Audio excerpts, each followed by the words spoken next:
पुढील कार्यक्रम प्रसारित करणारे आहेत जॉयसमेर मिनिस्ट्रीचे मित्र आणि भागीदार.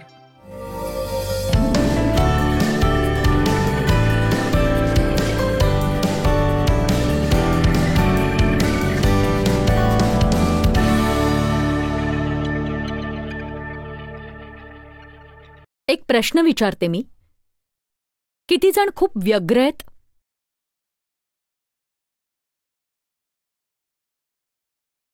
एक सांगू, आता मला हात वर करून माघार घ्यावी लागत नाही. सेवा कार्य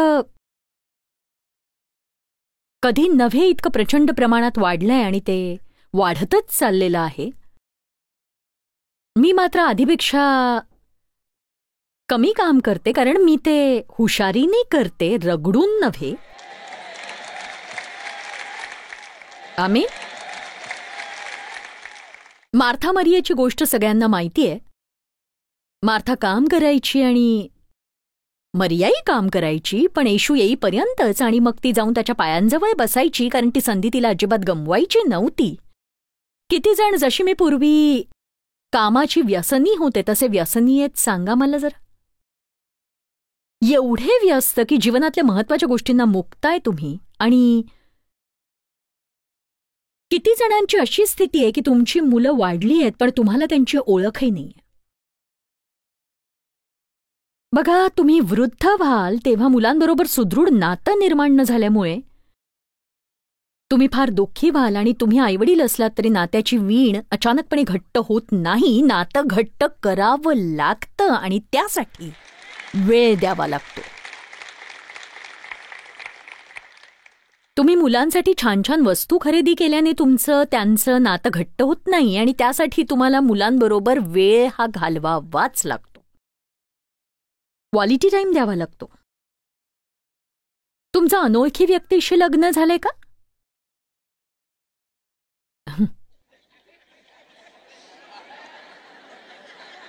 लग्न बरेच लोक हसतायत.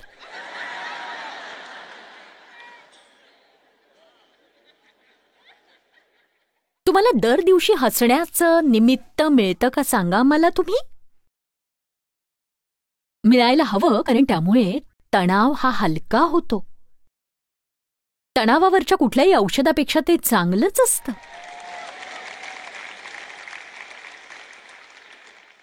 केवळ वेळ काढता न आल्यामुळे तुम्ही एकटे पडला आहात का सांगा.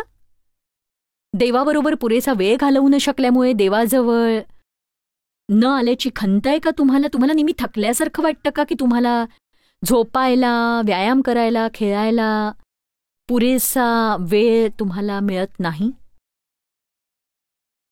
पण एक सांगू, तुम्ही असं जीवन जगावं असं देवाला नाही वाटत आहो. त्याने तुम्हाला बुद्धी दिलीये आणि तो तुम्हाला कृपा पुरवतो जीवनात आवश्यक असणारे बदल घडवून आणण्यासाठी. मी एक सांगू का, काल मी आपल्या शरीराला अक्षरशः पिळून काढलं होतं.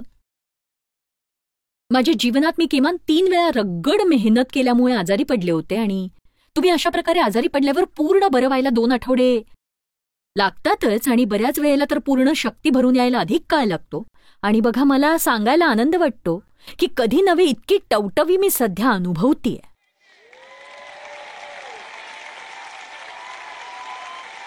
मी केवळ प्रार्थना केल्यामुळे देवाने हे घडवून आणलं असं नाहीये, तर मला क्रांतिकारक बदल करावे लागले. कालच मी तुम्हाला ही गोष्ट सांगितली. जे पहिलं काम मी केलं ते हे माझ्या जीवनातले शांती हिरावून घेणारे घटक कोणते आहेत त्याचा मी नीट शोध घेतला, आणि माझी शांती हिरावून घेण्यासाठी सैतान काय वापरत होता माझ्या लक्षात आलं. त्यातली एक गोष्ट होती ती म्हणजे धावपळ. मी योग्य वागत नव्हते. जेव्हा मी धावपळ करते तेव्हा पवित्र आत्म्याचं फळ माझ्यात दिसत नाही, आणि असं म्हणतात की तुम्हाला पिळून काढल्याशिवाय तुमचं फळ दिसत नाही. पण मी एक सांगू,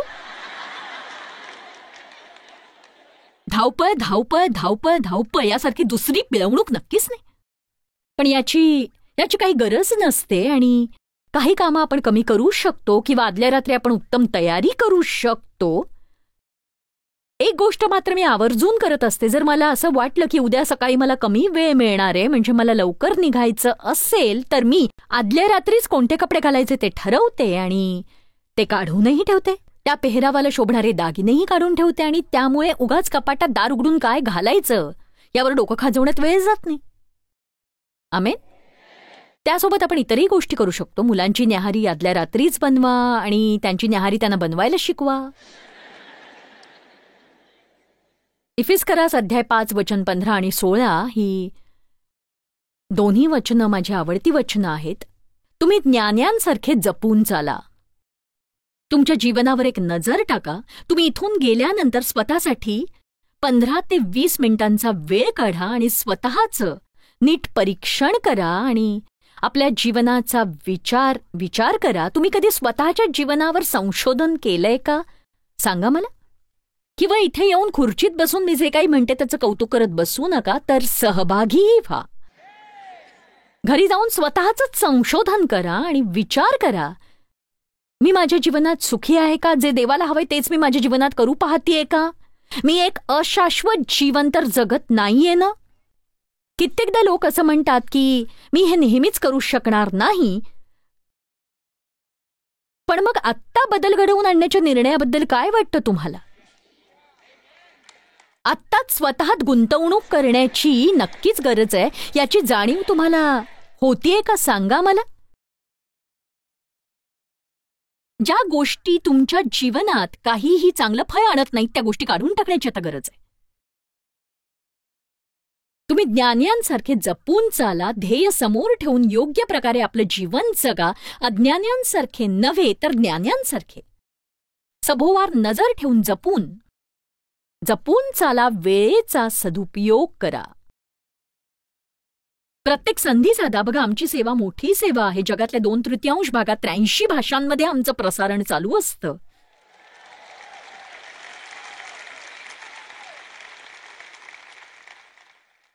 जे काही असो, मला त्यात शिरायचं नाहीये, पण संधी मात्र अमाप आहेत आणि मी हुशारीने काम करते. गद्दामजुरी करत नाही. मी पुष्कळ लोकांना मदतीला घेते. ते प्रत्येक वेळेला मला आवडेल अशा पद्धतीने काम करतात असं नाही. अधिक छानही करतात. जे लोक माझा भार हलका करण्यासाठी अहोरात्र कष्ट घेतात आणि कधीतरी त्यांचं काम मला आवडलं नाही म्हणून मी ते त्रागा करून किंवा गोंधळ घालून हवं तसं करून घ्यायचं का? सांगा मला. हल्ली मी नियमित सुट्टी घेते आणि मी केवळ काम काम काम काम काम काम काम करत राहत नाही. कारण मला काय कळून चुकलंय ठाऊक आहे? मी किती काबाड कष्ट केले तरी शेवटी कामही असणारच. कुणाला हा मुद्दा नीट कळलाय का? मला म्हणायचंय, मी कितीही कष्ट घेतले तरी कामही असणारच आहेत. म्हणून हे शिकायला हवं की सतत काम नसतं करायचं. कारण देवाने यासाठी आपल्याला घडवलेलं नाहीये. आता नीट ऐका. देवाने ख्रिस्ताद्वारे आपल्यासाठी जे काही केलंय आणि जे जीवन त्याने आपल्याला दिलंय ते यासाठी नव्हे की आपण फक्त काम करावं. आणि बघा, हो, म्हणजे काही जणांना अधिक कष्ट आहेत हे मान्य आहे, पण बघा, दोन्ही बाजूंचं संतुलन राखणं गरजेचं असतं. 5 मार्ग तणाव मुक्तीचे. औदासिन्य चिकित्सा शिकून घ्या. आणि आज आपण सगळे शिकणार आहोत औदासिन्य चिकित्सा. माझ्या मुलाने एक नवा कॉफी पॉट आणला. हा कॉफी पॉट स्वतःच सगळं काही करतो. फक्त कॉफी ओतून द्यायचं काम तो करत नाही. तो फिल्टरही स्वतः ठेवत नाही. आणि आता त्या भांड्यात तुम्ही कायमस्वरूपी गाळणी ठेवू शकता, पण मला मात्र तसं केलेलं आवडत नाही. मला पेपरचीच गाळणी वापरायला आवडते. मुद्दा असा, तो कॉफी पॉट सगळं काही करतो. तर नुकतंच मी ते भांडं भरून कॉफी केली, पण झालं असं की मी कॉफी काढण्यासाठी दुसरं भांडं खाली ठेवलं आणि काहीतरी काम करण्यासाठी मी दुसरीकडे गेले आणि तो कॉफी पॉट मोठा होता आणि परत येऊन पाहते तो काय विचका. म्हणजे त्या दिवशी सकाळी हे सगळं निस्तरायला वेळ नव्हता आणि मी त्याकडे फक्त पाहिलं. मी खरं सांगते, त्याचं काहीच वाटलं नाही. मी तशीच निघाले. ही आहे औदासिन्य चिकित्सा. आमेन. नंतर मी स्वच्छता केली.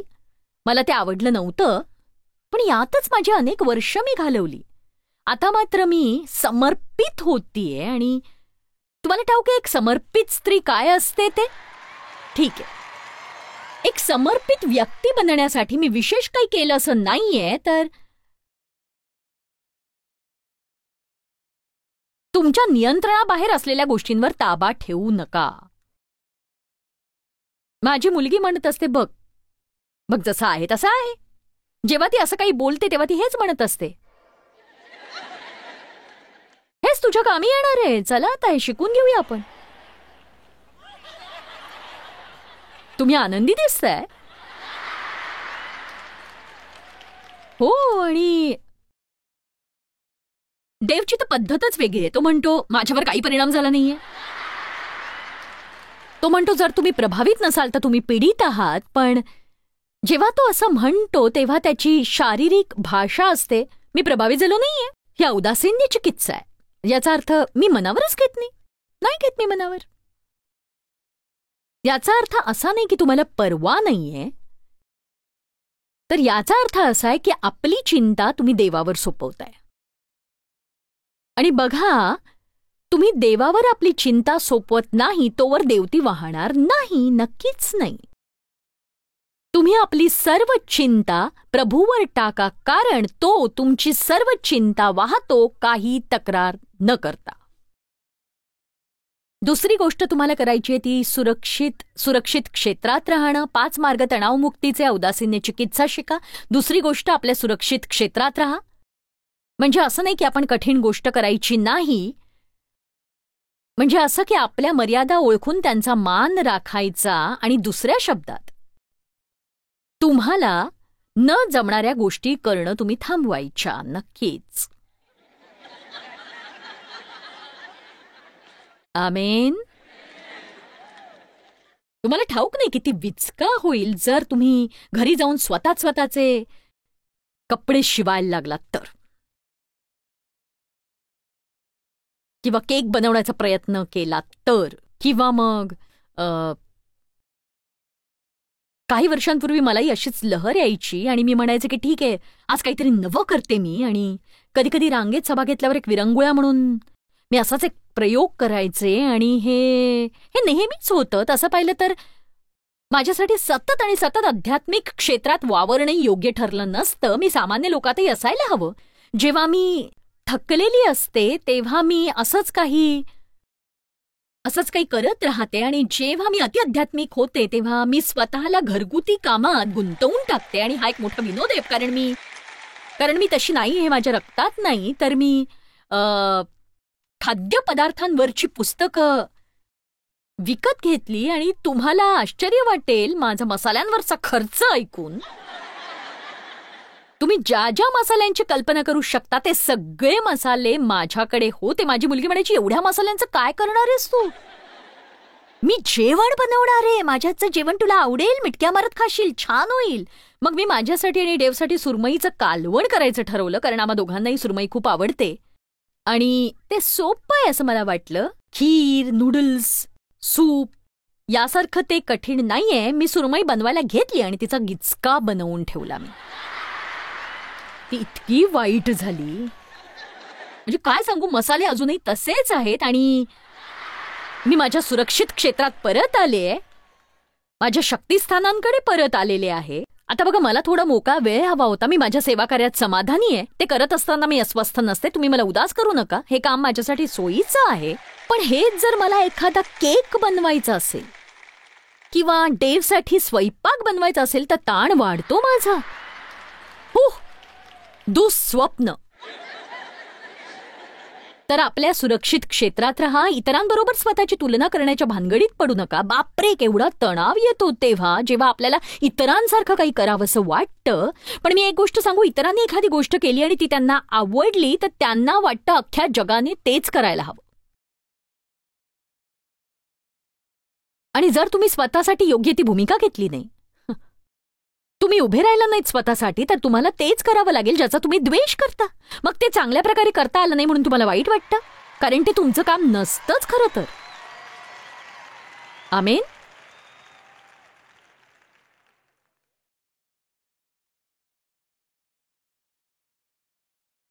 क्रमांक 3, चांगलं फळ न देणाऱ्या सगळ्या गोष्टी तुमच्या कार्यक्रमातून रद्द करा.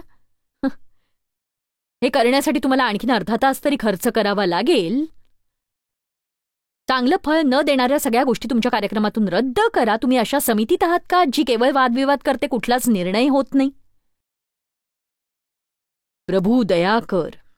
मला आठवतं मी एकेकाळी चर्चच्या समितीवर होते आणि ते फक्त वाद घालायचे की मुख्य दरवाजाला कोणता रंग द्यायचा. इतकं कंटाळवाणं. चहाड्या करण्यात किंवा ऐकण्यात तुम्ही किती वेळ खर्च करता सांगा मला तुम्ही.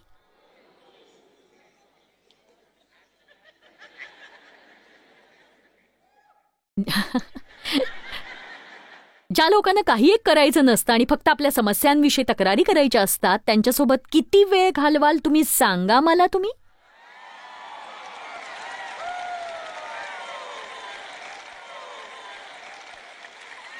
त्यांना तुमची मदत किंवा उत्तरं नको असतात. त्यांना तुम्ही उपाय सांगितला ना तरी तो करायचा नसतो. टीव्हीवरचे मूर्खासारखे कार्यक्रम पाहण्यात वेळ घालवायचा किंवा मग विविध चॅनल्स 2 तासभर धुंडाळत राहायची आणि काही पाहायचं नाही याच्यात तुम्ही वेळ घालवलाय. मला ठाऊक आहे बऱ्याच लोकांना रियालिटी शोज खूप आवडतात पण मला ते आवडत नाहीत. माझ्या जीवनात भरपूर रियालिटी आहे आणि मला टीव्हीवर काल्पनिक गोष्टी पाहायला आवडतात. मला परीकथा दाखवा. मला ते आवडतं म्हणजे जे पृथ्वीशी काहीही संबंधित नसतं.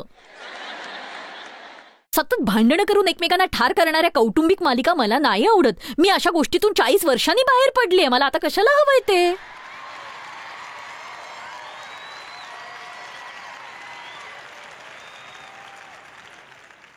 क्रमांक 4. तुमच्या शेजारी बसलेल्या व्यक्तीकडे वळवून म्हणा तुम्ही क्रमांक 4 सारखे नसणार. मी तुम्हाला सांगू इच्छिते की तुम्ही आता क्रमांक 4 सारखे असणार नाही कारण तणाव हलका करण्यासाठी तुम्हाला करावी लागणार आहे कसरत.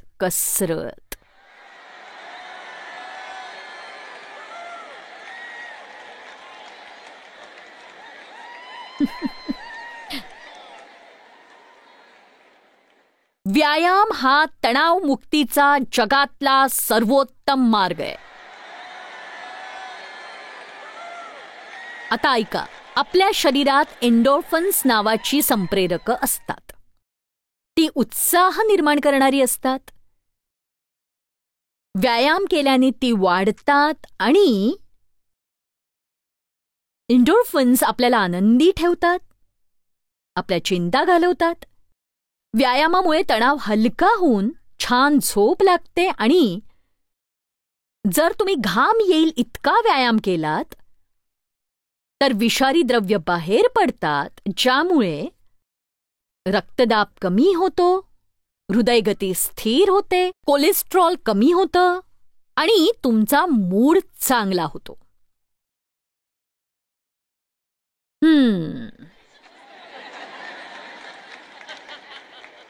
मी 10 वर्षांपूर्वी व्यायामशाळेत जायला सुरुवात केली. आता मी घरीच व्यायाम करते. माझं प्रशिक्षक आहे. घरी आम्ही 5 जण व्यायाम करतो. आमची 2 मुलं डेव आणि मी आणि माझ्या सुनांपैकी एक सून. आणि आता नुकतीच मी त्यात चालण्याचीही भर घातलेली आहे. सध्या मी दररोज 4 किलोमीटर चालत असते. माझ्या रोजच्या व्यायामाव्यतिरिक्त आता ऐका, गेल्या 15 वर्षात माझ्या कोलेस्ट्रॉलची पातळी अगदी कमी आहे आणि मी तुम्हाला अगदी खरंच सांगतेय की मी जे काही करतेय त्यात तुम्हाला ढकलण्याचा प्रयत्न करत नाही. मी अजिबात नाही. म्हणजे मी हे तुम्हाला प्रामाणिकपणे सांगते. तुम्ही माझ्याकडे नीट पहा. मला काहीतरी सांगायचंय. मला चालण्यामुळे जी ऊर्जा मिळाली आहे ती कल्पनेपलीकडची आहे. नक्कीच मला स्वतःलाच फार आश्चर्य वाटतं की चालण्यातून मला एवढी ऊर्जा कशी काय मिळाली. आणि बघा, हे सोपं नाहीये. मी टेकड्या चढते, ही गोष्ट सोपी नाहीये, पण मला आवडतं ते. पण मी एक सांगू का, तुम्हाला जे शक्य आहे ते करा. मी तुमची शिक्षिका आहे म्हणून सांगते. मला विश्वास आहे की याचा फायदा तुम्हाला होईलच. आज जगात सर्वत्र खूप तणाव आहे आणि इतिहासात कधी पूर्वी आढळला नाही एवढ्या जास्त प्रमाणात तो आज आहे. म्हणजे लहान सहान उपकरणं आपण सतत आपल्यासोबत बाळगतो. बघा, आपण फोनशिवाय टॉयलेटमध्येही जात नाही हो. मला सांगा, तुम्हाला एखादा कॉल आला तर तुम्ही प्रसाधनगृहातून बाहेर येऊन फोन घेऊन जाणार आहात का? सांगा. मी अशीच होते. बघा, जग बदलणार नाहीये आणि जगाचं अधिक आणि अधिकाधिक अधःपतन होतंय. केवळ एकच गोष्ट करून तुम्ही स्वतःला सावरू शकता, ती म्हणजे रोजचा व्यायाम. तेव्हा काही करून ते करत राहा. आता चला बघूया. क्रमांक 5, निवांत वेळ काढा आणि आवडणाऱ्या गोष्टी करा. आवडणाऱ्या गोष्टींसाठी वेळ काढा. छोट्या सुट्टीसाठी वेळ काढा, मग तो 10 मिनिटांचा का असेना. लहान सुट्टी घेत जा. तुम्हाला दुपारची 1 कप कॉफी आवडत असेल तर शांत बसून ती घेत जा. तुम्ही सगळ्यांपासून दूर ठिकाणी जा जिथे तुम्हाला शांतता मिळेल. तुम्हाला पेडिक्युअर आवडत असेल तर महिन्यातून एकदा ते करून घ्यायला वेळ काढा. सगळ्या गोष्टी दूर सारून स्वतःसाठी करून घ्या ते. चला तर 500-600 रुपयांपेक्षा तुमचं मोल फार अधिक आहे. सुंदर गोष्टींवर लक्ष केंद्रित करा. निसर्गात रमायला शिका. नैसर्गिक सौंदर्याचा मनसोक्त आनंद घ्या. श्वास घ्या. निवांत वेळ काढा. बघा, या मुद्द्यावर मी तुम्हाला थोडं काही सांगणार आहे आणि त्यानंतर मी तुमची काही मिनिटंच घेणार आहे. मग ही सभा संपेल. आज आपल्याकडे निवडीचे खूप पर्याय आहेत. सगळ्यात जास्त तणाव निर्माण करणारी गोष्ट ही आहे, प्रत्येक गोष्टीत इतके पर्याय आहेत की कुणालाच योग्य निवड करता येत नाही.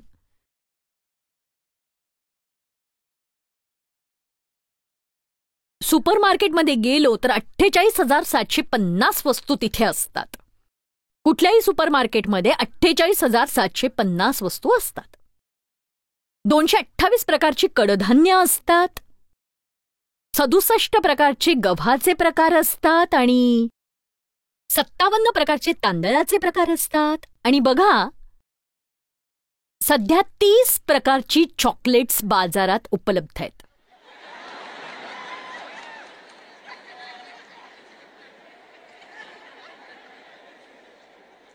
एके रात्री मी टीव्हीवरच्या जाहिरातीत असं पाहिलं की एक स्त्री आपल्या नवऱ्याला बाजारात पाठवते बीन्स आणायला. तुम्ही पाहिले का? तिथे 17 प्रकारची बीन्स असतात. 17. भाजलेले बीन्स, बार्बिक्यू सॉस मधले बीन्स, मसाला लावलेले बीन्स, बिन मसाल्याचे काळ्या मिरीतले बीन्स. बघितलं?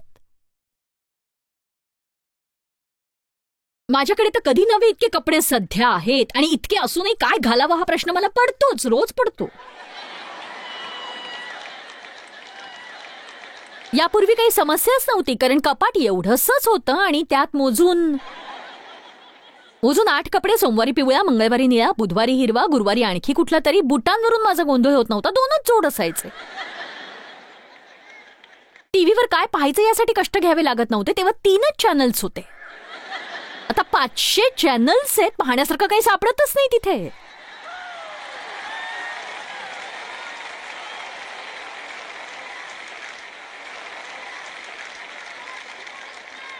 पण बघा ना, पर्याय खूप आहेत. जर तुम्ही योग्य निर्णय घ्यायला सुरुवात केली तर बराचसा तणाव कमी होईल, हे लक्षात घ्या. तुमच्यापैकी बऱ्याच जणांना बरेचसे निर्णय अजूनही घ्यायचेत, पण तुम्ही पेचात पडला आहात. मनाचा गोंधळ उडालाय. मागे पुढे मागे पुढे मागे पुढे. हे किते. जर मी देवाला वगळलं तर, गमावलं तर, मुकलो तर. एक सांगू, फार पूर्वीच देवाने एक गोष्ट दाखवली मला. तू गमावलं तर मी शोधीन तुला. चला, देवाला गौरव द्या.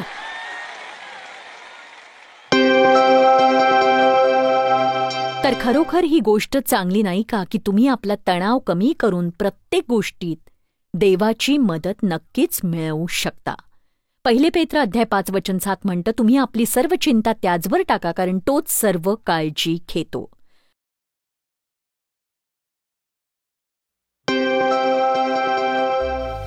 जॉयस्मायर मिनिस्ट्रीज करता तुम्ही खूप मौल्यवान आहात. आम्हाला तुमचं कौतुक आहे आणि जगभरामध्ये हे सेवा कार्य शक्य करण्याकरता आम्ही आमच्या मित्रांचे आणि पार्टनर्सचे आभारी आहोत. आम्ही एकत्रितपणे भुकेल्यांना खाऊ घालतो, गरिबांना वस्त्र देतो आणि राष्ट्रांना सुवार्ता सांगतो. तुमच्या प्रार्थनेच्या विनंती करता आमच्याविषयी आणखी माहिती मिळवा. जॉयसच्या कॉन्फरन्सच्या तारखा पहा आणि ख्रिस्ताची प्रीती जगभरामध्ये पसरवण्याकरता आमचे सहभागी व्हा.